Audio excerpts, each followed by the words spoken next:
ক্ষমতায় কেউ স্থায়ী হয় না, হোক না সে হাসিনা কিবা খালেদা, চেয়ারটা চিরকাল থাকে না। ঠিক না বেঠে? ক্ষমতায় কেউ স্থায়ী হয় না, হোক না সে হাসিনা কিবা রেহেনা, চেয়ারটা চিরকাল থাকে না। এই চেয়ারে এসে যদি ভালো কাজ করে তাইলে সে ইতিহাস হয়ে থাকবে, আর যদি কেউ খারাপ কাজ করে তাও ইতিহাস হবে না, হবে না। শেখ হাসিনার আগে অনেক প্রধানমন্ত্রী ছিল, কোনো প্রধানমন্ত্রীর দেশ ছাড়া লাগে নাই, কোনো প্রধানমন্ত্রীর পালানো লাগে নাই। ক্ষমতা ছাড়া লেগেছে কিন্তু দেশ ছাড়া লাগে নাই। বাতিলের পথেও যারা মরে তারা মরে, আবার আল্লাহর পথেও যারা মরে তারাও মরে। মরে না? মরে না। কিন্তু যারা আল্লাহর পথে মরে তারা কি হয়? শহীদ হয়। আর বাতিলের পথে যারা মরে তারা কি হয়? তারা নিহত হয়। সুতরাং আমার গানের মধ্যে সব নেতা নেত্রীর নাম আছে যিনি ভালো করেছেন। যেমন আমার নেতা বসে আছে পাশে, গতবারও ছিল, গতবার ছিল তখন ক্ষমতায় ছিল আর কি, নৌকা। এবার ওই সময় তো খানি এই এখানে মাহফিল, বাচ্চা হুজুর সে কি দোয়া করেন পুলিশ এই ধরার জন্য, মনে আছে আপনাদের? হ্যাঁ, ঝপাং করি দোয়া একেবারে নেন তাড়াতাড়ি হুজুর। আমি বললাম তাহলে দোয়া কি? বসে দোয়া করাও লাগবে না, আপনি নামেন। হ্যাঁ, কি দিন ছিল আর কি দিন এলো। ঠিক না বেঠে? কি ছিল আর কি আসলো। গতবারই আমার শ্রদ্ধা ভাজন জনাব আবুল কালাম আজাদ বাশার হাফিজাহুল্লাহ, উনি 10টা থেকে 12টা পর্যন্ত আলোচনা করেছিলেন। উনি 12টার পরে আলোচনা করেন না, আমারেও 12টার পরে উঠাইছিল। আপনার এলাকায় আসলেই 12টা, অথচ আমি দাওয়াত নেওয়ার সময় বলি যাই করেন তাই করেন, 10টার মধ্যে স্টেজ দিবেন, 12টা পর্যন্ত করব। যদি 11টায় দেন তাও 12টা, যদি 11:30টায় দেন তাও 12টা, যদি 11:45 দেন তাও ভাব নাই। এই অঞ্চলে আসার পরে হুজুরি দেয় 12টায়, দেখি হুজুর কয়টায় শেষ করে। হুজুরি দেব 12টায়, দেখি কয়টায় শেষ করে। বুদ্ধি আছে না নাই? অনেকেই মনে করে পাবনায় পাগলা গারদ, মনে হয় পাবনার লোক একটু পাগল বেশি। আসলে না, পাবনার এত চালাক পাবনার মানুষ যে পাগলা গারদে অন্য দেশের পাগল এনে ঠিক করে বাড়ি পাঠায় দেয়। ঠিক না বেঠে? সারা দেশের পাগল সব এখানে এনে ঠিক করা লাগে। তাহলে পাবনায় বুদ্ধি আছে না না? দেখেন সবাই পালাই গেল, সংসদ ধরে পালাই গেল। সংসদ, সংসার, ঘর বাড়ি, রাজহাঁস, মাছ, শি বর্ষি সব ফেলে চলে গেল, কিন্তু পাবনার কৃতি সন্তান তিনি এখনো আসনে আসীন আছে রে। খুশি কি আছে না না? পালানো তো লাগলো না, মায়েরও খাওয়া লাগলো না, আমার চেয়ারে আছে। তাহলে পাবনা চালাক না? দেখেন সব জেলার লোক পালাইছে, কিন্তু উনি এখনো সেই চেয়ারে আছে। ঠিক না বেঠে? ক্ষমতায় কেউ স্থায়ী হয় না, হোক না সে হাসিনা কিবা রেহেনা, চেয়ারটা চিরকাল থাকে না। ক্ষমতায় কেউ স্থায়ী হয় না, মুজিবুর বেশি দিন থাকেনি, জিয়াউর কেউ তো রাখেনি। ঠিক না বেঠে? মুজিবুর বেশি দিন থাকেনি, জিয়াউর কেউ তো রাখেনি। এরশাদ চলে গেছে পৃথিবী ছেড়ে, এরশাদ চলে গেছে পৃথিবী ছেড়ে, কেউ আজ তার কথা কয় না। ক্ষমতায় কেউ স্থায়ী হয় না, হাসিনা ক্ষমতা ধরে রাখতে আয়না ঘর বানিয়েছিল, জনগণের রোশানলে দাদার দেশে পালিয়ে গেল। হাসিনা ক্ষমতা ধরে রাখতে আয়না ঘর বানিয়েছিল, জনগণের রোশানলে দাদার দেশে পালিয়ে গেল।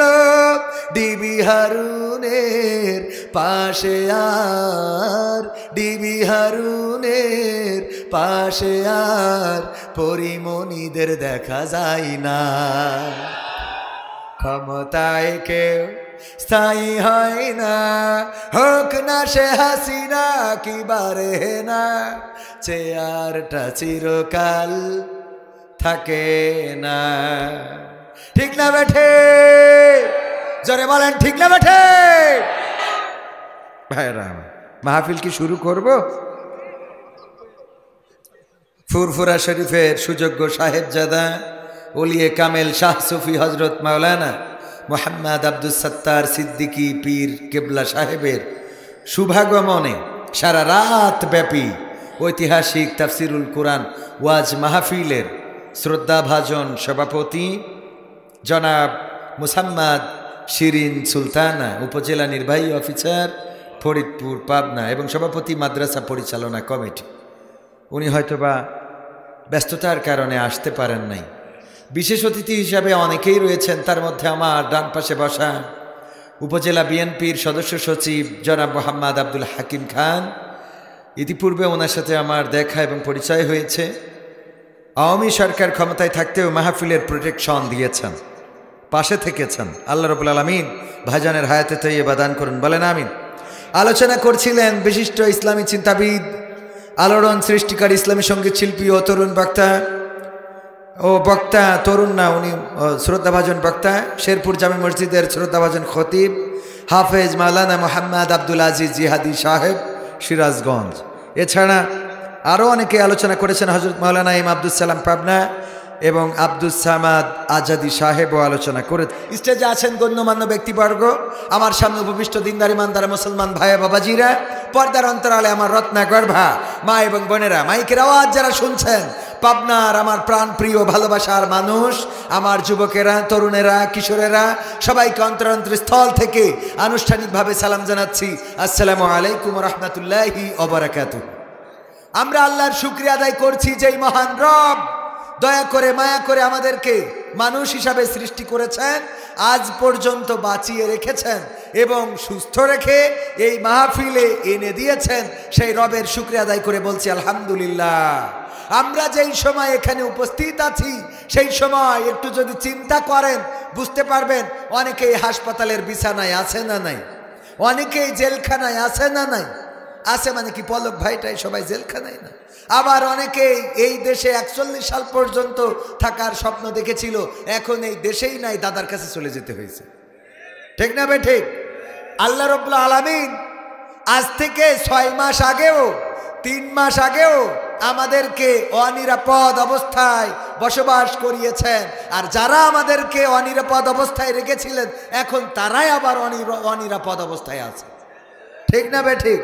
দুই একজন আবার উল্টো পাল্টা করি এ দলে সে দলে যাচ্ছে। আজ দেখলাম বিএনপির এক সমাবেশে একজন যে বলছে আমি আপনাদের সাথে আসি, অসুবিধে নেই, জয় বাংলা। বলছে ভুল হয়ে গেছে, আসলে বাংলাদেশ জিন্দাবাদ হবে। আমরা তো এতদিন ধরে ওই দিকই বলি বলি অভ্যাস হয়ে গেছে, তা আমি এখন ঘুরিয়ে ফেলেছি। মানে কিছু আছে যে একটু মানে বাঁচার জন্যে।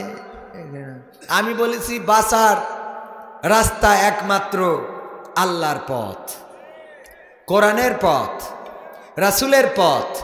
এই পথে আপনি মার খাইলেও স্বাদ লাগে, আবার জিলেপি খাইলেও স্বাদ লাগে। ঠিক না ভাই? ঠিক। মসজিদে গেছেন, জিলেপি খাইছেন, জিলেপি দিয়েছে। আবার ইসলামী আন্দোলনের জন্য যাওয়ার পরে পুলিশে 2টা বাড়ি দিয়েছে, 2টা স্বাদ।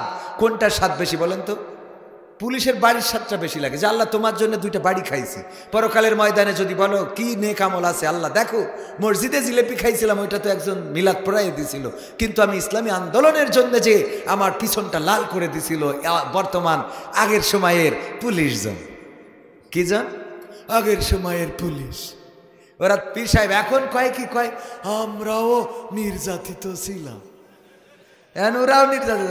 তোরা আমাদের মারিয়ে মারিয়ে ঢুকলি, এখন তোরাও নির্যাতিত। ভাই তোদের কথা মিছে কথা কষে মিছে কথা বলছি, বিশ্বাস না করলে আমার কি করার আছে?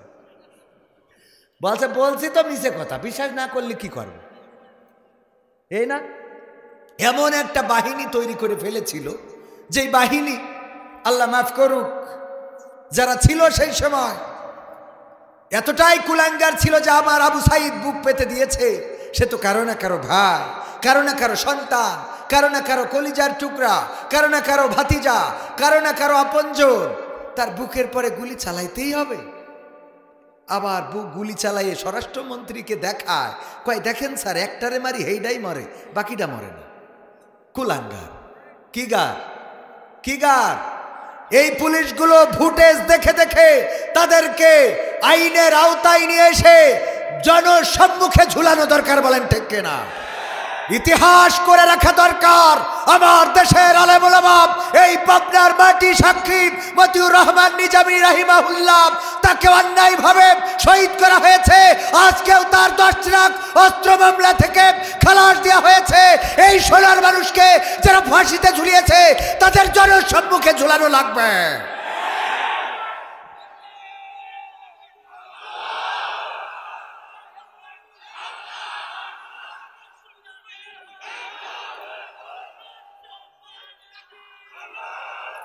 এইসব আলেমদের সাথে বেয়াদবি করা হয়েছে।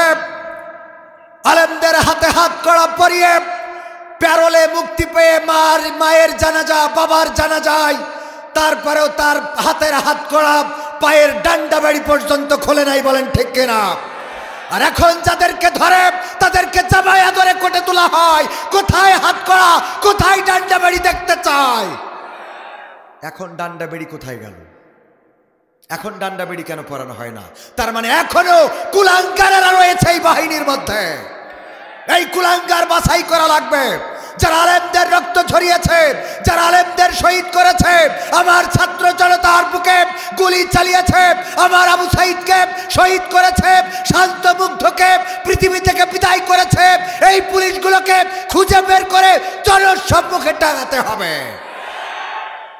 এরা এখন এসে বলে যে আমরা নির্যাতিত ছিলাম, আমাদের জুতাটাও পাই দিতে দাও নাই। কোরআনের মাহফিলে কথা বলতে এসে স্টেজে যা ইচ্ছা তাই করেছ। এই বাংলাদেশ পুলিশ তন্ত্র আর হবে না। জনগণের টাকায় বেতন পাও, জনগণকে স্যার বলে সম্বোধন করতে হবে। জনগণের টাকায় কেনা বুলেট, জনগণের বুকে তোমরা তাক করেছ, তোমাদের অন্তরাত্মা কাঁপে নাই। এই পুলিশগুলো কারা? বাংলাদেশের জাতি দেখতে চায়। তোমরা আমাদের টাকায় বেতন নিয়ে আমাদেরকে বলো যে আমাদের উপরে বন্দুক ঘোরাও। কোনো জায়গায় কোনো পুলিশকে ছাড় দিবেন না, কোনো জায়গায় কোনো ট্রাফিককে ছাড় দিবেন না। যেখানে ডিউটি করবে কমপ্লিট ডিউটি করতে হবে। ডিউটিতে যদি বিড়ি টানে, বিড়ি খাওয়ার জন্য তার বেতন দেওয়া হয় না। বেতন দিই আমরা আমাদের ঘামের ঘাম, আমাদের রক্ত পানি করার টাকায়, বলেন ঠিক কিনা? যেখানে দেখবেন যে পুলিশ বসে আছে, এই দাঁড়িয়ে থাকেন, ডিউটি করেন। কিসের বসে থাকেন? আমি আপনার বস। বসকে, বসকে, বস জনগণ। পুলিশের বসকে জনগণ।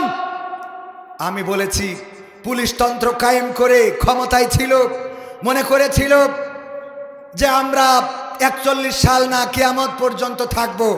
আল্লাহ রাব্বুল আলামিন চাই নাই। এত সহজ না ক্ষমতায় থাকা।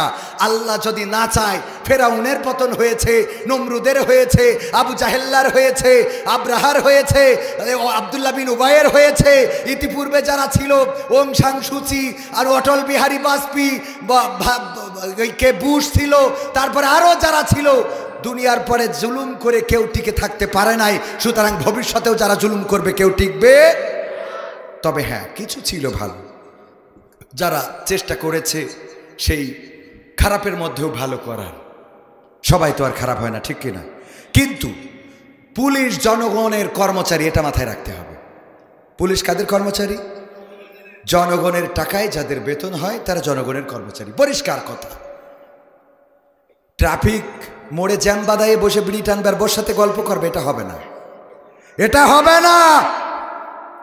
আগের হাতের মধ্যে মাল পেত, কয় হুজুর আগে মুসাফা করতাম সোয়াবের নিয়তে, আল্লাহ একটু রিজিকটা বাড়াই দিত। মুসাফা করতো সোয়াবের নিয়তে, আল্লাহ রিজিক বাড়াই দিত, ঠিক না? এখন আমি বলেছি যদি কেউ মনে করে যে না আবার ঘুরে আসবে, এত সোজা না। বললাম তাহাজ্জুদ পড়ে ভোট নিয়েছে, সেই সরকারি রাখি নাই আমরা, আর এরা তো ভোটই নিনি। কথা কয় না, তাহাজ্জুদ পড়িয়ে টিকাতে পারিনি। আচ্ছা নামাজ পড়ে নাও কি করে টিকাবে? কথা কয় না। এমপিরা সব কোথায় গেল, মন্ত্রীরা সব কোথায় গেল, কোথায় কাদের কাকা? তাদের ছাড়া দেশটা এখন লাগে ফাঁকা ফাঁকা। পালাবো না, প্রয়োজন হলে ফখরুলের বাসায় গিয়ে উঠব। জায়গা দেবে, জায়গা দেবে? পালাবে না, পালাবে না, যাই না তবু দেখা। পালাবে না, পালাবে না, যাই না তবু দেখা। তাদের ছাড়া দেশটা এখন লাগে ফাঁকা ফাঁকা, ওদের ছাড়া দেশটা এখন লাগে ফাঁকা ফাঁকা। আইন মন্ত্রী আটকে গেল আইনেরই ফাঁকে, দাড়ি ছাড়া দরবেশের ভণ্ড ভণ্ড লাগে। আইন মন্ত্রী আটকে গেল আইনেরই ফাঁকে, দাড়ি ছাড়া দরবেশের ভণ্ড ভণ্ড লাগে। শুনছি কত নেতা নেত্রী খাইতেছে ভাই ডান্ডা, বিচারপতি কালামানিকের ফাটিয়েছে আন্ডা। পলকেরও ঝলক গেল, পলকেরও ঝলক গেল থামিয়ে নেটের চাকা। তাদের ছাড়া দেশটা এখন লাগে ফাঁকা ফাঁকা, ওদের ছাড়া দেশটা এখন লাগে ফাঁকা ফাঁকা। কই গেল সেই সংসদেতে মমতাজের গান, কোথায় গেল হজরত বলা স্বামী ওসমান? খেলা হবে, মনে আছে আপনাদের? আবার সংসদে আমার মমতাজ আপা গান গাইল। আমার মমতাজ আপা কত সুন্দর করে নেত্রী নেতার বন্দনা শুরু করে দিল। যেই সংসদে জনগণের অধিকারের কথা বলা দরকার, যেই সংসদে রাষ্ট্রের গুরুত্বপূর্ণ কথা আলোচনা করা দরকার, রাষ্ট্র কিভাবে চলবে, এই রাষ্ট্র কিভাবে চালাইলে মানুষ সুখে থাকবে, শান্তিতে থাকবে, সেটা আলোচনা করা দরকার। সেই সংসদ বানিয়েছিল একটা যাত্রাপালার মঞ্চ, খালি শুধু নেত্রীর প্রমোট করা আর নেতার প্রমোট করা। ওগো আমার ভাইয়েরা, এই মমতাজ আমি বলেছি সে বেঈমান, সে নেমক হারাম, সে মুনাফেক।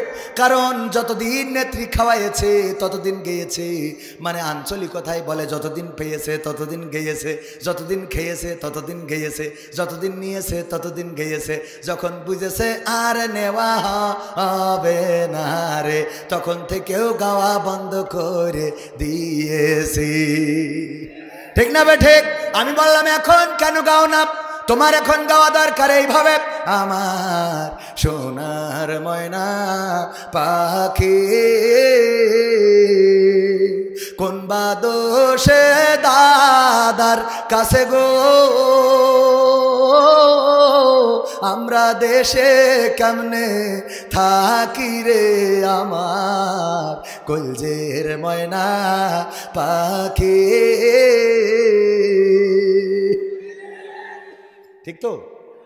কিন্তু গায় না তা না, গায় গোপনে গোপনে, টয়লেটে যেয়ে ফাঁকা মাঠে যে গায়, ও আমার দরদি আগে জানলে, আগে জানলে তোর ভাঙা নৌকায় চড়তাম না, ভাঙা নৌকায় চড়তাম না, আর এই বিপদে পড়তাম না।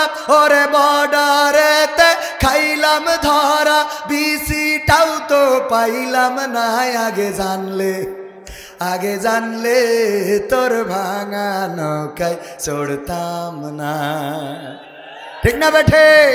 আমি বলেছি এই জন্যে, ওগো আমার ভাইয়েরা, তুমি নৌকায় চড়ো, তুমি কিস্তিতে চড়ো, তুমি দাড়ি পাল্লায় চড়ো, তুমি ধানের শীষে চড়ো, তুমি যেটাই চড়ো না কেন, যদি সেটা আল্লাহর পছন্দের পথ না হয়, তাইলে এই দুনিয়ায় শান্তি পাওয়া যাবে? এই দুনিয়ায় শান্তি পাওয়া যাবে না। সুতরাং আল্লাহর পথ ধরে থাকতে হবে, আল্লাহর পথ আঁকড়ে ধরতে হবে। কোরআনের পথে যদি থাকেন গো, তাইলে আল্লাহ রব্বুল আলামিন আপনার দায়িত্ব নেবেন। যদি মারা যান, তারপরেও কবরে আল্লাহ আছে না নাই? যদি বেঁচে থাকেন, দুনিয়ার পরে আল্লাহ আছে না নাই? আপনার ঘরের মধ্যেও আল্লাহ আছে, মসজিদে আল্লাহ আছে, স্কুলে আল্লাহ আছে, ফাঁকা মাঠে আল্লাহ আছে। আপনি রাতের অন্ধকারে আল্লাহকে পাবেন, দিনের আলোতেও আল্লাহকে পাবেন। ওগো আমার ভাইয়েরা, মৃত্যুর সময়ও আল্লাহকে মাঝে মাঝে বলি, যদি কেউ অসুস্থ হয় রাতের অন্ধকারে, হঠাৎ করে আমার আব্দুল হাকিম সাহেব, আমার শ্রদ্ধাভাজন আব্দুল হাকিম খান সাহেব হঠাৎ করে অসুস্থ হয়ে গেছে, ডাক্তার যদি গ্রামে থাকে তাও তাকে ডাকতে গেলে অন্তত তার ঘুম থেকে উঠানো লাগবে, তারপরে সে ব্যাগটা নেবে আসবে, অন্তত 2-10 মিনিটের দরকার আছে না নাই? কিন্তু অসুস্থ হওয়ার পরে যদি চিল্লায় ডাক দেয় আল্লাহ, 10 মিনিট লাগে? 1 মিনিট, মাত্র 1 সেকেন্ডে আল্লাহ ডাকটা শুনে নেন। আল্লাহ রাব্বুল আলামিন ডাক্তারের চেয়ে বড় ডাক্তার, কবিরাজের চেয়ে বড় কবিরাজ। আল্লাহ রাব্বুল আলামিন সবকিছু থেকে মানুষকে মুক্তি দিতে পারেন। ডাক্তার ডাকার আগে দেখা গেল হঠাৎ দম বন্ধ হয়ে যাচ্ছে, আল্লাহকে ডাকলো, আল্লাহ তুমি ছাড়া তো এই রাতে ডাক শোনার মতো কেউ নাই। যেমন ডেকেছিলেন ইউনূস আলাইহিস সালাম গভীর রাতের মধ্যে, গভীর রাতে যখন পানিতে ফেলে দেয়া হলো, মাছ গিলে নিয়ে চলে গেল একেবারে সমুদ্রের তলদেশে। যাওয়ার পরে ইউনূস আলাইহিস সালাম ডাকলেন কাকে? আল্লাহকে ডাকলেন, বললেন লা ইলাহা ইল্লা আনতা সুবহানাকা ইন্নী কুনতু মিনাজ জালিমিন। আল্লাহ রাব্বুল আলামিন সেই ডাকটা শুনে ইউনূস আলাইহিস সালামকে বললেন, ওগো ইউনূস, তুমি কি জানো যখন তুমি আমাকে ডাক দিয়েছো কোন জায়গা থেকে? ওই দুনিয়ায় ডাক দিয়েছো রাতের অন্ধকার, আর ছিল পানির অন্ধকার, আর ছিল মাছের পেটের অন্ধকার। এই 3টা অন্ধকারের মধ্য থেকে যখন তুমি ডাক দিয়েছো, তোমার ডাক পৃথিবীর কোনো মানুষ শোনে নাই, তোমার ডাক শেখ হাসিনা শোনে নাই, খালেদা জিয়া শোনে নাই, ডাক্তার শফিকুর রহমান শোনে নাই, তোমার ডাক পৃথিবীর কোনো মানুষ শোনে নাই, তোমার মাও শোনে নাই, তোমার বাবা শোনে নাই। তোমার ওই ডাকটার সে আজিম থেকে আমি আল্লাহ শুনলাম, আর তোমার ডাকে সাড়া দিলাম। আমি মাছের পেটের মধ্যে যন্ত্রণা বাড়িয়ে দিলাম, আর ওই মাছটার সাথে সাথে তোমাকে আবার নদীর কিনারায় উগরে রেখে গেল। বলেন সুবহানাল্লাহ। ডাক শুনেছিলেন কে? আল্লাহ আমাদের এত বড় অভিভাবক। রাতের অন্ধকারে তাহাজ্জুদের নামাজে আপনি ঋণগ্রস্ত আছেন, আল্লাহর কাছে কাঁদেন যে ওগো আল্লাহ, আমি ঋণ পরিশোধ করতে পারি না। তোমার তো টাকার কোনো অভাব নাই, তুমি কোনো না কোনো ছিলাই টাকা দিতে পারো। আমার আল্লাহর কাছে এত সম্পদ, আমার আল্লাহর কাছে এত সম্পদ। আল্লাহ যদি আপনার পরে খুশি হয়ে যায়, আপনি না চাইলেও এত সম্পদের মালিক হয়ে যাবেন যে আপনি নিজে কল্পনাও করতে পারবেন না। ওগো আমার ভাইয়েরা, তার প্রমাণ কবির বিন সামাদ। আমার বাবা মারা যাওয়ার পরে কত অসহায়ত্বের দিন গেছে, আল্লাহকে বলতাম আল্লাহ একটা ঋণ মুক্ত জীবন দান করো, বেশি টাকার দরকার নাই, শুধু তোমার কাছে চাই একটি ঋণ মুক্ত স্বাভাবিক জীবন। কিন্তু আল্লাহ রাব্বুল আলামিন এত সুন্দর জীবন দান করেছে যে টাকার মালিক তো হইছি, আবার একটা বউ আছে, 2টো বাচ্চাও আছে। সুবহানাল্লাহ বলবেন না? এত সোজা না একটা বউয়ের মালিক হওয়া। হ্যাঁ, বিশাল না? হ্যাঁ, পাশাপাশি বাচ্চাও 2টো। এই যে 2টো বাচ্চা, একটা বাচ্চার জন্য কত কাটাকাটি, কত মানুষ, কত পীরের দরবারে যায়, একটা বাচ্চা হয় না। বলেন উস্তাদ? আরে কত মানুষ শিরকি করে, বট গাছে ডেলা বেঁধে রেখে আসে, তারপরে পীরের কাছে যায়, কবিরাজের কাছে যায়। অনেকেই দেখা যায় অন্যায় পথে চাইতেও দ্বিধাবোধ করে না। এখন তো নতুন নতুন বৈজ্ঞানিক পদ্ধতি উঠেছে যে একজনের ওষুধ নিয়ে আর একজনের পুষ্কে দেবে। নাউজুবিল্লাহ বলেন। এরপরেও সন্তান নিতে চায়, ঠিক না বে ঠিক? এরপরেও সন্তান নিতে চায়। তাহলে যে আল্লাহ না চাইতেই সন্তান দিল, এটা আপনি মনে করেন না যে সহজ কথা? আল্লাহু আকবার, আল্লাহু আকবার। আল্লাহ দিয়েছেন। কে দিয়েছেন? আরে বাবা, এই কথা কেন বললাম যে এই সময় খাওয়া জুটতো না, চিন্তা করতাম যে বিয়ে করে বউ চালাবো কেমন। এখন তো 2টো সন্তানও চালে, আরো বোর বললাম আর একটা হলো, অসুবিধা নেই, টাকা পাই তো মাহফিল করি। আলহামদুলিল্লাহ। এজন্য আল্লাহর পথে চললে দিয়ে দেন কে? টেনশন থাকবে না। কি আর টেনশন? আল্লাহ মালিককে। 100 টাকার নোট ছাড়া নোট নেই নাকি? সব 100 টাকা দিয়েছে। 1000 টাকার নোট, বঙ্গবন্ধু সেসব নোট কয় নাকি? একসাথে নিয়ে চলি কেন? ওই সব নিয়ে আসেন। এটা 100 টাকা টাকা দেবেন, বড় বড় নোট দেবেন। কি কি নোট দেবেন? বক্তা বড় না ছোট? কাল এই সপ্তাহের মধ্যে মনে হয়, এই সপ্তাহ না, এই বছরে যতগুলো মাহফিল, সম্ভবত হাতে গোনা 5 থেকে 10টা জায়গায় আমি, সম্ভবত 5 থেকে 10টা জায়গায় সেকেন্ড বক্তা হিসেবে আছি, বাকি সব প্রধান বক্তা। তার মানে আমি যেহেতু এখন প্রধান বক্তার লেভেলে চলে গেছি, তাহলে বোঝেন আজকে যেহেতু আর একটা প্রধান বক্তা আছে, তাহলে কত বড়? অনেক বড়, ঠিক না বে ঠিক? সাইদ আহমেদ কলরবকে অপহরণ করার বিষয়ে আপনি কি বলবেন যারা করেছে তাদের ব্যাপারে? সাইদ আহমেদ কলরবের শিল্পী, অনেক ভালো একজন শিল্পী, সুললিত কণ্ঠে গান করেন, শুনেছেন না আপনারা? কলরবের প্রতিষ্ঠাতা মরহুম আইনুদ্দিন আল আজাদ উস্তাদ জি রাহিমাহুল্লাহ আমার সম্মানিত উস্তাদ ছিলেন। আমিও কলরবের স্টুডিওতে গিয়েছি, আমি যখন গিয়েছি তখন এখনকার কলরবের শিল্পীরা ছিল না। আইনুদ্দিন আল আজাদ ভাইয়ের উপস্থাপনায় আমার একটা অডিও অ্যালবাম বের হয়েছিল ফিতা ক্যাসেটে, নাম ছিল পথের দিশা। ওগো আমার ভাইয়েরা, সেই কলরব হাঁটি হাঁটি পা পা করে অনেক বড় একটা শিল্পী গোষ্ঠীতে পরিণত হয়েছে, বাংলাদেশের জাতীয় সাংস্কৃতিক সংগঠনে পরিণত হয়েছে। সেই কলরবের শিল্পী সাইদ আহমেদ গতকালকে অনলাইনে দেখলাম তাকে অপহরণ করা হয়েছে। অপহরণ কারা করেছে জানি না, অজ্ঞাত অপহরণ করে হয়তো বা কিছু হেনস্তা করা হয়েছে আংশিক, যেটা শুনেছি শাহবাগে যাওয়ার কারণে কিছুটা, তারপরে একটু ক্ষিপ্ত হয়েছে বা কিছুটা তারপরে টর্চারিংও করে থাকতে পারে। এমন যদি হয়ে থাকে আমি কবির বিন সামাদ ব্যক্তিগতভাবে এটার ব্যাপারে প্রতিবাদ জানাবো। কারণ কেউ যদি ভুল করে আর যদি ভুলের পরে তওবা করে, ক্ষমা আছে না নাই? কথা কয় না, ক্ষমা আছে না নাই? সাইদ আহমেদ কলরব শাহবাগে যে জামাতের নেতৃবৃন্দের ফাঁসি চেয়েছিলেন, ওই সময় তাদের উস্তাদরা নাকি একসাথে জড়ো করে নিয়ে গিয়েছিলেন, যার জন্য গিয়েছিলেন বয়স অল্প ছিল, বুঝতেও কম। তাছাড়াও যেই অঙ্গনে আছে ওই অঙ্গনের জামাত নিয়ে একটু চুলকানি আছে না নাই? কথা কয় না, আছে না নাই? ওই অঙ্গনে একটু চুলকানি আগে আরো বেশি ছিল, এখন তো কমে গেছে। ওগো আমার ভাইয়েরা, আমরা চাই সব চুলকানি দূর হয়ে যাক। আমরা চাই সাইদ কলরব কেন, যদি কেউ ভুল বুঝে তওবা করে ফিরে আসে তাকে ক্ষমা করতে আমাদের কোনো আপত্তি নাই। কারণ আল্লাহ রাব্বুল আলামিন ক্ষমার দুয়ারটা খোলা রেখেছেন। বলেন সুবহানাল্লাহ। ক্ষমার দুয়ার কেমন করে খোলা রেখেছেন? ইবলিস বলল, আল্লাহ তুমি যেহেতু আমাকে বললে অভিশপ্ত, আমি শয়তান, আমাকে শয়তান বানিয়েছো, অভিশপ্ত বানিয়েছো। আল্লাহ তোমার কাছে আমার চাওয়া, তুমি আমাকে কয়েকটা যোগ্যতা দিবা। তার মধ্যে এক নম্বর হলো পৃথিবীর মানুষ যেন আমাকে না দেখতে পায়, পৃথিবীর কোনো মানুষ যেন আমাকে না দেখে, তোমার আদমের সন্তানেরা যেন আমাকে না দেখে। আমি আমাকে দেখবে না এই শক্তিটা চাই। বলল ঠিক আছে, তোমাকে গায়েবের শক্তি দিলাম।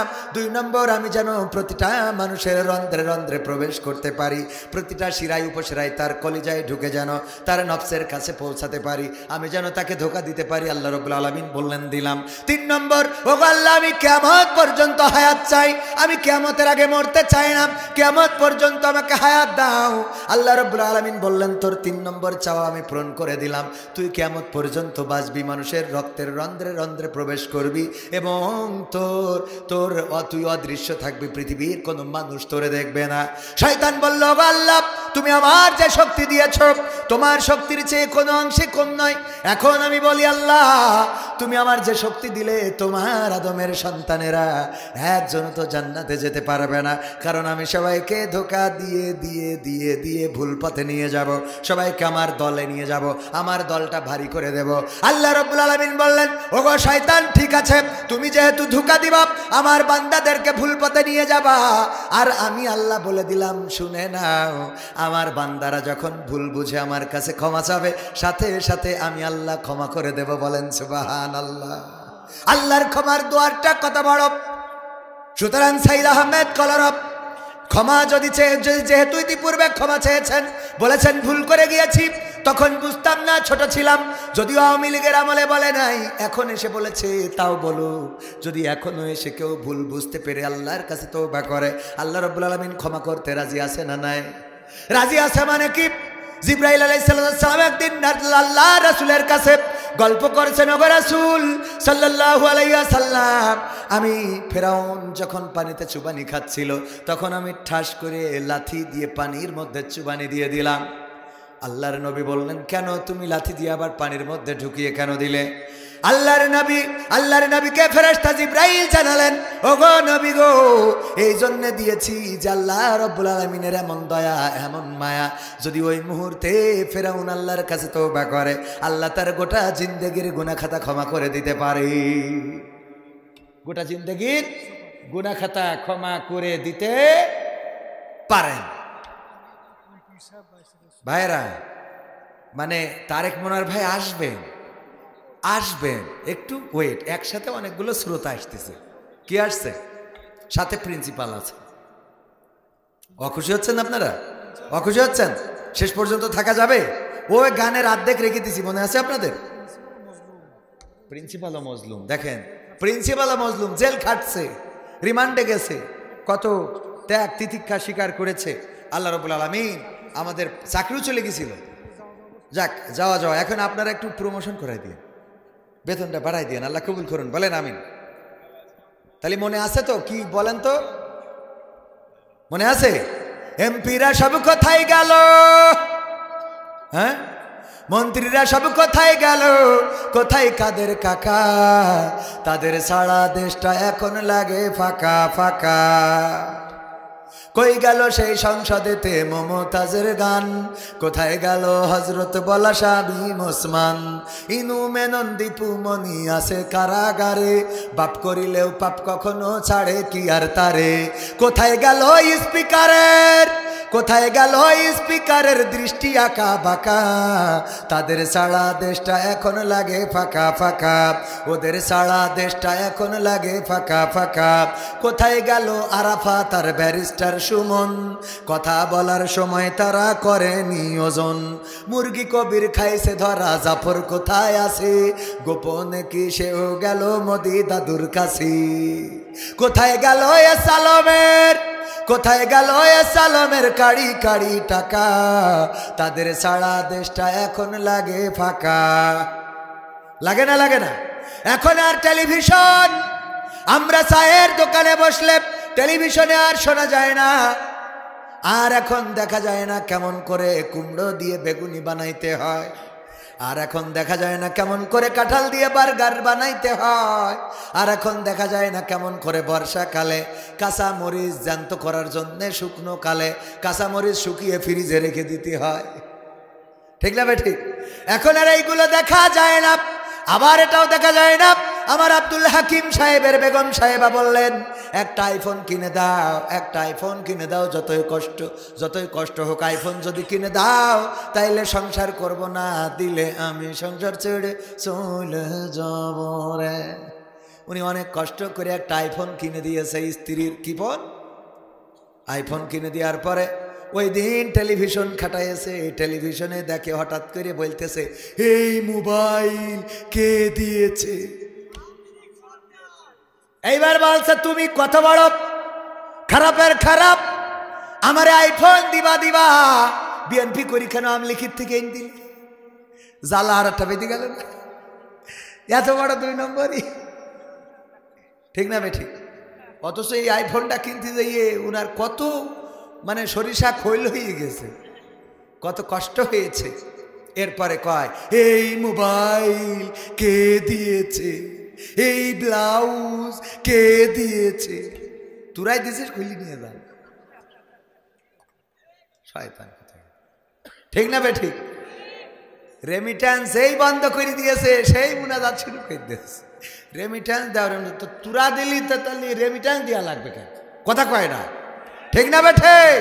তবে আজকে একটা খবরে মর্মাহত হয়েছি, সেটা হলো আপনারা দেখেছেন বিশ্ব ইজতেমা টঙ্গীতে সংঘর্ষ হয়েছে। আমরা যাদেরকে নিরীহ মনে করতাম, সবচেয়ে নিরীহ বলতে আমরা তাবলিগ জামাতকেই মনে করতাম, ঠিক কিনা? যে এরা কাউকে মারে না, কাউকে গালমন্দ করে না, বরং মানুষের গা টিপে দেয়, মানুষের পা টিপে দেয়, মসজিদে যায়, সরলভাবে দিন যাপন করে, রান্না বান্না করে, নিজের টাকায় খায়, নিজেরা দাওয়াত দিয়ে বেড়ায়। ওয়ামান আহসানু কওলাম মিম্মান দাআ ইলাল্লাহ ওয়া আমিলা সলিহা ওয়া ক্বালা ইন্নানি মিনাল মুসলিমিন। এই আয়াতটা যেন তাদের মধ্যেই বাস্তবায়িত আছে, যে নিজেরা কি করে?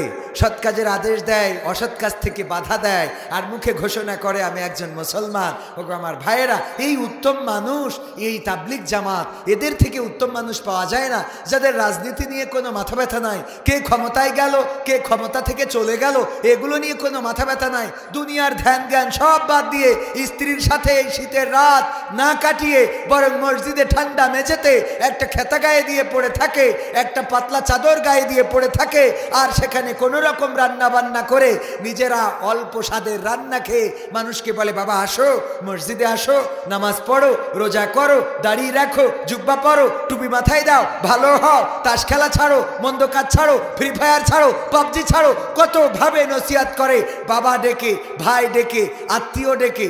আর এই মানুষগুলো আজকে কেন জানি এত হিংস্র হয়ে গেল, নিজেরা নিজেদের ভাইয়ের রক্তপান করছে। ঠিক না ঠিক? 4 জন মানুষ এ পর্যন্ত নিহতের খবর পাওয়া গেছে, 4 জন মানুষ এ পর্যন্ত নিহত হয়েছে। তার মধ্যে আপনাদের অঞ্চলের বগুড়ারও একজন আছে, আমি পত্রিকায় পড়েছি। এই মানুষগুলো নিহত তো হইল, আহতের সংখ্যা আরও বেশি। সাতপন্থী আর জুবাইর পন্থী, দুই পন্থী মারামারি করে স্টেজ দখল বা প্যান্ডেল দখলকে কেন্দ্র করে রক্তপাত ঘটাবে, জমিনে রক্ত ঝরাবে, মারা যাবে, নিহত হবে। আল্লাহ রাসূল বলেছেন, কোন মুসলমান যদি অপর মুসলমানকে ভাইয়ে ভাইয়ে হত্যা করে, হত্যাকারী এবং হত্যা হওয়া ব্যক্তি দুইজনই জাহান্নামী। রাসূল সাল্লাল্লাহু আলাইহি সাল্লামের হাদিস। মুসলমান যদি মারামারি করে হত্যা করে, যে হত্যা করলো সেও জাহান্নামী, যে হত্যা হয়েছে সেও জাহান্নামী। সুতরাং যেই তাবলিগ জামাত রাতের পর রাত মানুষের কাছে এভাবে দাওয়াত পৌঁছান, সেই তাবলিগ জামাত আজকে টঙ্গীতে বিশ্ব ইজতেমাকে কেন্দ্র করে যারা রক্ত ঝরিয়েছেন, এই বাংলাদেশের জমিনকে রক্তাক্ত করেছেন, আমার ভাইয়ের শহীদ তো হবে না, নিহত করেছেন। আমি বলবো যে এখনো কন্ট্রোল করেন, এখনো আপনারা মূল ধারায় চলে আসেন, কারণ আপনাদের মধ্যে ক্ষমতার যে লড়াই সেটা অলরেডি এখন আমাদের কাছে কি প্রত্যক্ষ করছি, আমরা দেখতে পাচ্ছি, বলেন ঠিক কিনা? সুতরাং আমরা তাদের হেদায়েত যারা হেদায়েত চাইতো এখন তাদেরই হেদায়েত নেই, ঠিক না বেঠিক? তো আব্দুল মুমিন অথচ বিড়ি টানে 5 ওয়াক্ত নামাজের খবর নেই, হ্যাঁ আছে না নাই? ইমান আলী আল্লাহরই বিশ্বাস করেন না, নাম কি? ইমান আলী। কয় আল্লাহ বলে কিছু নেই, ওর নাম রেখেছে ইমান আলী। তাহলে সহ্য না করি পারা যায়? তো তাবলিগ জামাত আমরা জানি যে ক্ষমতা নিয়ে লড়াই নেই, বড়াই নেই, মারামারি নেই, কাটাকাটি নেই, নিরীহ। এই নিরীহরা যদি বলা হয়েছে একটু ইসলামী আন্দোলন করেন, আসেন জামাত ইসলামের মিছিলই যায়, কয় আমরা ওসব রাজনীতি মারামারি করছি কেন? এখন কথা কয় না। আমরা ক্ষমতার লড়াই করি না, আমরা ক্ষমতা নিয়ে বাড়াবাড়ি করি না। তাইলে এখন সাতপন্থী জুবাইর পন্থী ফাটাফাটি করে মারামারি করে আহত নিহত কেরে? হেদায়েত প্রত্যাশা করছি। পাশাপাশি আইন শৃঙ্খলা বাহিনীকে বলবো, যারা জড়িত এবং উস্কানি দাতা, আমরা দেখতে পাচ্ছি অনেকেই আবার এই ব্যানারে আছে যারা আগে বিভিন্ন লীগ ছিল, এখন তাবলীগ হয়েছে, আছে না নাই? সুতরাং এর মধ্যে যে কি ঘটছে কি হচ্ছে বলা কষ্ট, কারণ ষড়যন্ত্র এমন কায়দা করি যে মুসলমানরা একবার হইলো আনসার, একবার হইলো রিক্সাওয়ালা, একবার হইলো ব্যাটারিওয়ালা, একবার হইলো ইজিবাইকওয়ালা, একবার হইলো আরো কি, তারপরে লাস্টে এসে আবার হইলো হিন্দু। কি হইল? হিন্দু হয়েছে না হয় না? ইসকনের পক্ষ নিয়ে আহারে আমি বললাম যা হবি হ, অন্তত হিন্দু তো হইস না। কথা কয় না? হিন্দুদের মিছিলে যাই স্লোগান দিচ্ছে জয় বাংলা, আরে ওখানে কবি জয় শ্রীরাম। না শিখলে আমাদের কাছে শিখে নে, ওরা কি শেখে আল্লাহ জানে। দোয়া করতেছে, আল্লাহ 15ই আগস্টে বঙ্গবন্ধুর সব পরিবারে নিহত হয়েছে, আল্লাহ যারা মেরেছে, আল্লাহ তুমি তাদের জান্নাতুল ফেরদাউস নসিব করিয়ে দাও। শয়তান কোথাকার, তোর আমলিক করার অধিকার নেই, তো দোয়াটাও বল শিখিস নি এখন। এরপরে আর একজন নেতা বলতেছে, আল্লাহ তুমি বঙ্গবন্ধুকে জাহান্নামের উচ্চ মাকাম দান করো। শয়তান, জীবনে আমরা কোনোদিন এত খারাপ দোয়া করি না, ঠিক না বে ঠিক? এত খারাপ দোয়া আমরা করি নাই। তোরা দোয়া করি, তোরাই মরিস, আবার দোষ দিস আমাকে, ঠিক না বে ঠিক? ঠিক না বে ঠিক? সাহস নিয়ে দাঁড়িয়েছ তাই মুক্ত হয়েছে জমিন, সাহস করে দাঁড়ালে আর একবার কায়েম হয়ে যাবে দিন। নয় নয় নয় আর কোনো ভয়, আনতে হবে দিনের বিজয়। নয় নয় নয় আর কোনো ভয়, আনতে হবে দিনের বিজয়, দিনের বিজয়। যারা ভেবেছিল ছাড়বে না আর ক্ষমতার ওই মাসনদ, দেখেছে তারা রবের পাকড়াও কি করে করে নাস্তানাবুদ। যারা ভেবেছিল ছাড়বে না আর ক্ষমতার ওই মাসনদ, দেখেছে তারা রবের পাকড়াও কি করে করে নাস্তানাবুদ। তাই নয় নয় নয় আর কোনো ভয়, আনতে হবে দিনের বিজয়, দিনের বিজয়। মানুষের সাথে যারা করেছে দুশ্মনী, করেছে বাড়াবাড়ি, দেশের বুকে তাদের হয়নি তো জায়গা, যেতে হলো মামার বাড়ি।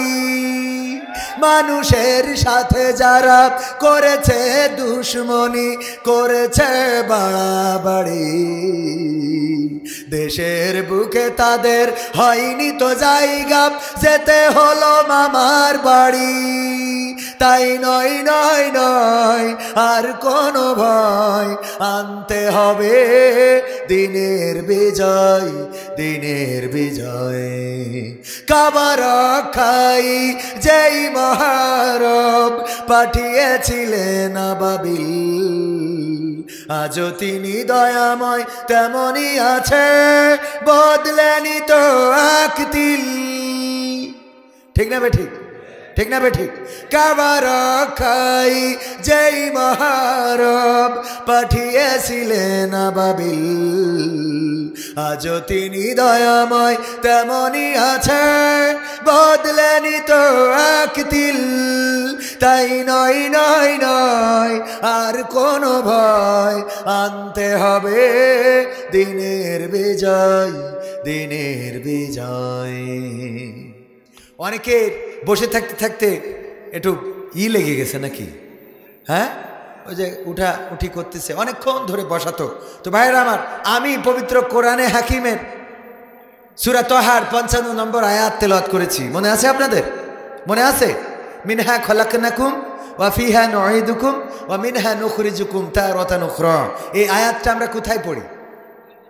মানুষ মাটি দেওয়ার সময়।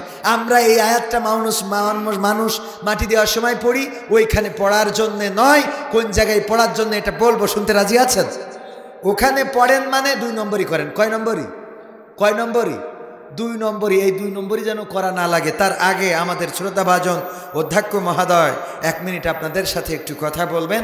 উনি কথা বললেই তারপরে আমি আমার আলোচনায় আবার কন্টিনিউ ফিরে আসবো ইনশাআল্লাহ। আসসালামু আলাইকুম রাহমাতুল্লাহি ওয়া বারাকাতুহু। আপনারা সবাই কেমন আছেন? ইমামের পাহারায় মসজিদের মধ্যে ওই নারীর সাথে সহবাস করে 1 ঘন্টা পর আবার তালাক দেয়, এটা কি জায়েজ না না জায়েজ? এইসব দেবেন মুফতিদের কাছে। কাদের কাছে? মুফতিদের কাছে। হিল্লা বিয়ে বলে কোনো বিয়েই নাই। হিল্লা বিয়ে বলে কোনো বিয়েই ইসলামে নাই। আমি মুফতি না, তারপরেও যতটুকু জানি ততটুকুই বললাম। হিল্লা বিয়ে বলে আমাদের যে প্রচলিত বিয়ে, এটা শয়তানের তৈরি। কার তৈরি? শয়তানের তৈরি। যে তালাক যেহেতু দিয়ে ফেলেছে, আর সিস্টেমটা হলো ওর অন্য জায়গায় বিয়ে না হলে এবং সেখান থেকে তালাক না দিলে তার আর বিয়ে করা বৈধ নয়। সুতরাং কি করতে হবে? বুড়ো দাদা, চাচা, মামা, খালু এরকম দেখে, না মামা খালুদের সাথে তো না, এই জাতীয় লোক দেখে বুড়ো দাদাদের সাথে বিয়ে শাদী দিয়ে আবার তারে তালাক দিতে হবে, এবং তালাক দেওয়ার পরে এই বিয়ে করতে পারবে, তাহলে বউ বৈধ হয়ে যাবে। বলে নাউজুবিল্লাহ। এটা শয়তানের তৈরি করা পলিসি। কার তৈরি করা? শয়তানের তৈরি করা পলিসি। এবং মাদ্রাসার মুহতামিম যে কাজটা করেছেন, মাদ্রাসার মুহতামিম হইলেই তো আর ওলিয়া উলিয়ার পর্যায়ে পৌঁছে যায় না, যায় নাকি? মুহতামিমের মধ্যেও শয়তান আসর করে না? করে না? শয়তান আসর করে, এরকম অনেক আছে। আল্লাহ রাব্বুল আলামিন তাকে হেদায়েত নসিব করে দিন। যে কাজটা করেছেন, মিডিয়ায় এসেছে, এগুলো নিঃসন্দেহে গর্হিত কাজ, আল্লাহর লানতপ্রাপ্ত কাজ, অসামাজিক কাজ, এবং এই কাজের জন্য তার শাস্তি হলো, সে যে কাজ করেছে, যে বিয়ের ফতোয়া নিতে এসেছে, তারই সে বিয়ে করে 1 ঘন্টার মাথায় সহবাস করে তালাক দিয়েছে, এর জন্য তার জেনার শাস্তি দেওয়া উচিত। ঠিক না বে ঠিক? কারণ তার ব্যক্তিগত চাহিদা চরিতার্থ করার উদ্দেশ্যে, ব্যক্তিগত চাহিদা পূরণ করার কারণে, ব্যক্তিগত চাহিদা পূরণ করার উদ্দেশ্যেই মূলত এই মহিলাটাকে বিয়ে করেছে, এবং তার সাথে সহবাস করে তাকে এভাবেই তালাক দিয়ে বৈধতার সার্টিফিকেট দিয়েছে। এটা আসলে বৈধতা নয়, বরং ওটাকে আরও বেশি করে নষ্ট করা হয়েছে। ঠিক না বে ঠিক? এরপরে যদি আর ফতোয়া লাগে, বড় বড় মুফতি, মুহতামিম, মুহাদ্দিস আমাদের মাদ্রাসায় আছে, আপনারা তাদের কাছ থেকে ফতোয়া নিয়ে নিতে পারেন। আল্লাহ আমাদের সহি সমঝ দান করুন, বলেন আমিন। এই জাতীয় অন্যায় অপরাধ থেকে এই সমাজকে আল্লাহ হেফাজত করুন। এই সমাজ কোথায় গিয়ে দাঁড়াচ্ছে, কোথায় যাচ্ছে, এগুলো আমাদের বোঝা দরকার। আমরা নিজেরা জানি না, বুঝি না, পড়ি না, শিখি না, তাই বিভিন্ন ভুল করে বসি। আল্লাহ আমাদের পড়ার, বুঝার, শিখার তৌফিক দান করুন। আর শিখার জন্যে আব্দুস সাত্তার সিদ্দিকী পীর কেবলা সাহেবের এই যে মাদ্রাসায় উনি আসবেন, দিঘুলিয়া দারুস সুন্নাত জাফরিয়া সিনিয়র মাদ্রাসা, এই মাদ্রাসায় ভর্তি করার দরকার আছে না নাই? মাদ্রাসায় যদি পড়ান অন্তত আর যাই হোক এত বড় জাহেলিয়াতপূর্ণ কাজ করতে পারবে। আর কাউকে যদি এই জাতীয় জাহিলিয়াতপূর্ণ কাজ করার প্রস্তাব করে সে কিন্তু বুঝতে পারবে। যদি রেনিটিড দিয়ে কেউ বলে যে এইটা তোমার ব্যথার ট্যাবলেট, বলেন আপনি যদি বোঝেন মানবেন? কথা কয় না, মানবেন? রেনিটিডে কি করে? গ্যাস সারে, কি সারে? আর কেউ যদি ব্যথার বড়ি ডাইক্লোফেনাক বা ডাইক্লোফেন দিয়ে যদি বলে এই নাও তোমার গ্যাসের ওষুধ দিলাম, আপনি যদি বোঝেন তাইলে সেটা খাবেন? কারণ আপনি বুঝতে পারবেন এটা তো ডাইক্লোফেন, এই গ্রুপের ওষুধগুলো হলো ব্যথা দূর করে, আমার হয়েছে গ্যাস, আমি এটা খাইলে তো আরও গ্যাস বাড়বে, সুতরাং এটা খাবো না। যদি কোরআন হাদিসের অন্তত ন্যূনতম জ্ঞান রাখেন, মাদ্রাসায় যদি অন্তত 10টা ক্লাস পড়েন, তাইলে তখন আপনি বুঝতে পারবেন যে কোনটা ডাইক্লোফেন, কোনটা রেনিটিড, কোনটা সেকলো, কোনটা ওমিপ্রাজল, কোনটা অন্য আদার্স গ্রুপের পেনিসিলিন, এগুলো আপনি বুঝতে পারবেন। বলেন আলহামদুলিল্লাহ। এই জন্যে মাদ্রাসার দরকার আছে না নাই? আমরা বুঝি না, এই জন্য পীর সাহেব এসে যদি বলে আমার পাগড়ি ধরো, আমি পরকালে পার করে নিয়ে যাবো, পাগড়ি ধরে বসে থাকি। কথা কয় না ভাইয়েরা আমার? আলোচনায় আসি। তাহলে সূরা তাহার 55 নম্বর আয়াত আমরা কোথায় পড়ি? মাটি দেওয়ার সময়। আয়াতটার অর্থ কি? আমরা ওই মৃত ব্যক্তিকে বলি, ওগো আল্লাহর বান্দা, তোমাকে এই মাটি থেকে সৃষ্টি করা হয়েছিল, আবার মাটিতে ঢুকানো হবে, আবার একদিন মাটি থেকে জীবন্ত করে উঠানো হবে। কাকে বলি? মৃত ব্যক্তিকে। কাকে বলি? মিনহা খলাকনাকুম ওয়া ফিহা নুঈদুকুম ওয়া মিনহা নুখরিজুকুম তারাতান উখরা। আমরা বলি ওগো আল্লাহর বান্দা, এই মাটি থেকে তোমাকে সৃষ্টি করা হয়েছে, আবার এই মাটিতে তোমাকে ঢুকানো হবে, আবার একদিন এই মাটি থেকে তোমাকে জীবন্ত করে উঠানো হবে, আল্লাহর কাছে তোমাকে দাঁড়াতে হবে, তোমার হিসাব দিতে হবে। এই বলে সাবধান করি মরা মানুষের। বলেন এই মরা মানুষের সাবধান করার কারণে ওই মরা মানুষ কি আর সাবধান হওয়ার সুযোগ আছে? কথা কয় না, সুযোগ কি আছে? বলেন সুযোগ কি আছে? না, সুযোগ নাই। তাইলে তারে কেন বলি?